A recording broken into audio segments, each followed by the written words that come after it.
Hello, my name is Nolliga Sullivan and I'm a performance psychologist. Today's talk is looking at parenting from home.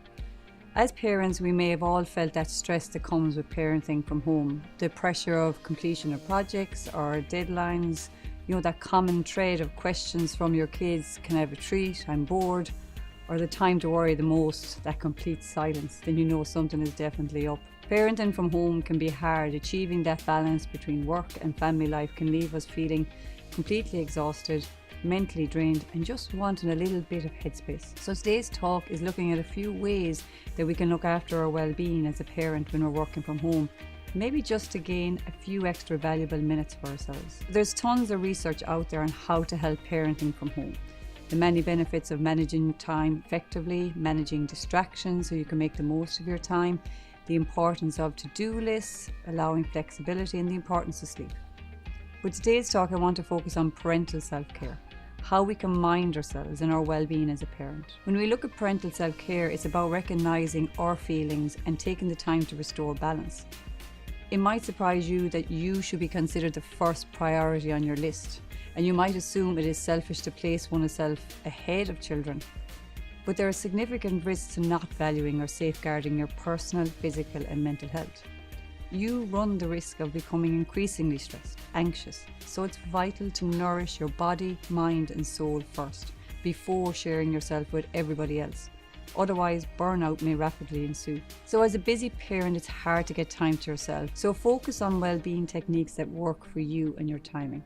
So the first thing is we need to focus on ourselves, focus on our breath work. Our mind wanders all the time. And when our mind wanders into the future, then we can get more anxious, we can get a little bit more stressed. And stress is nothing but a mind that's in the future, in the past, it's stuck in what might happen, what I still have to do, I need to do this, I should be doing that. When you can keep your mind in the present, that's when research shows that we are at our happiest and even at our best, and even if we're doing something we particularly don't like. A simple but effective breathing technique is called the box breathing. And box breathing, also known as square breathing, is a technique used when taking slow, deep breaths. It can heighten performance and concentration while also being a very powerful stress reliever. When we look at doing deep breathing, it can reduce physical stress in the body and positively affect emotions and our mental well-being, while also increasing mental clarity, focus, and energy. So before starting, people should sit with their back supported in a comfortable chair and their feet on the floor. And just think of a box. Close your eyes, breathe into your nose, and think of a box. The first side, breathe in for a count of 4, hold for a count of 4, exhale for a count of 4, and relax for a count of 4. And when you begin to slowly exhale, just focus on your breath. And repeat the steps 1 to 3 at least 3 times. Ideally, repeat the 3 steps for 4 minutes or until calm returns. Also, another area that can help is bedtime aids. Going to bed at night, why not download a sleep-guided meditation? There are so many different types of sleep meditation after a busy day to quieten the mind. Second of all, we should remove should statements. We may have a tendency to make should statements, and should statements are statements that you make to yourself about what you should do, what you ought to do, or what you must do. And when we hang on too tightly to our should statements about ourselves, the result is often guilt that we cannot live up to. And actually, there's nothing bad with imposing some time frames or responsibilities. That is, until our shoulds are unrealistic or badly defined, and we end up feeling guilty about not meeting our own expectations. And as parents, we might hold a number of shoulds on our parenting styles to a high expectation. So if your internal dialogue involves a large number of shoulds, you need to send the shoulds and the associated guilt packing and embrace the acceptance of good enough as opposed to perfection. Thirdly, we need to catch how we talk to ourselves. Our ability to deal with hard things has been described by Martin Seligman's 3 Ps. And one of these concepts, or Ps, which can ring true for some parents, is pervasiveness. Pervasiveness is thinking that one bad situation, for example in work, applies across all areas of your life. So for example, we might have got bad feedback on a report that you've done, and our inner dialogue might be pervasive in saying that I'm failing at everything in my life. So people who think bad situations are pervasive feel that all areas of their lives are impacted. And sometimes as a parent trying to juggle everything, we might sometimes allow this pervasiveness to sneak in, and we might feel like we're failing at home and at life. And it's key that we catch ourselves and not to get into this type of pessimistic thinking. Instead of saying everything always goes wrong, nothing ever goes right for me, change it. In this case, things didn't go so well. Not everything is going wrong. And when something does go wrong, be careful of how you explain it to yourself. Catch yourself, reframe it, and put it into a more optimistic point of view. Have a few phrases ready for when you catch yourself judging or criticizing yourself. Counter these negative thoughts with compassionate statements that you might say to yourself. So something like, I'm doing good.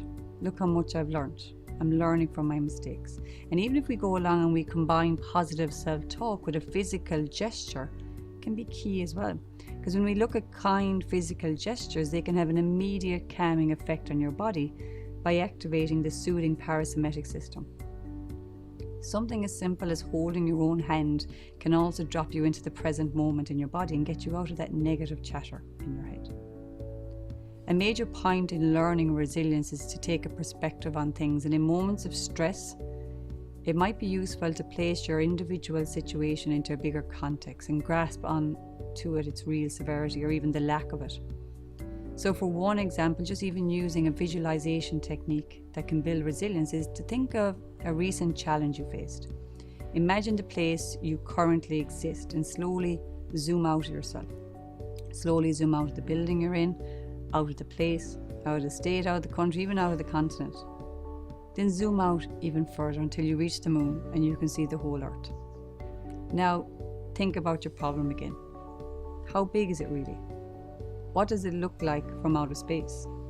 And I know it's not simple to change our thoughts, but it's often a key first step of being aware of them. Sometimes we need to zoom out in order to recognize that in the larger scheme of things, maybe we're still okay. And sometimes situations will remain messy and difficult, and zooming out is not a cure for all. But overall, people who are resilient will become aware that it's not as catastrophic as we might feel it is. Fourth, it's about acknowledging your feelings. Acknowledge what you're feeling. Recognize that you feel stressed or overwhelmed or you're trapped. And recognizing this and allowing to even to say it to someone, talk to someone, talking to friends or family members can really help. The final tip is look at scheduling breaks outside for yourself, whether this is with the kids or by yourself. Having some form of exercise is crucial, even if it's just a socially distanced walk around the block. Exercise feeds the brain and is essential if you want to be more effective and efficient. So getting out into nature with your kids has many benefits, and in turn might actually tire them out too. When we look at research comparing physical activities in young people during exposure to different types of environments, it is found that the natural environment encourages more physical activity. One such study compared physical activity levels during school playtime and on the playground as well versus the field. So playtime on the field resulted in 40% more moderate physical activity than play on the playground. Similar findings were also demonstrated in a study comparing activity levels during urban and rural orienteering. And what they found is that children were significantly more active during rural orienteering, spending half of their time in the natural environment being physically active, compared with only 1/4 in the built environment. So when we look at the research, it concludes that natural environments makes physical activity seem easier for children, but also more enjoyable for children who found that they're less physically active. So even if it's just to get a bit of time to yourself, isn't it a great way also to tire kids out, get their physical activity levels up, while also reaping the benefits of being in nature. Being in nature has so many benefits for you, but also your kids as well. So to finish up, being a working parent from home has its positives and negatives, but it's important that self-care is your priority. Becoming aware of potential time traps is key, managing your time that works best for you. But being aware of your inner dialogue is key. Saying things such as, I'm doing good, and looking back on your day and highlighting the things that you achieved, rather than what you didn't, can be a game changer. Thanks very much.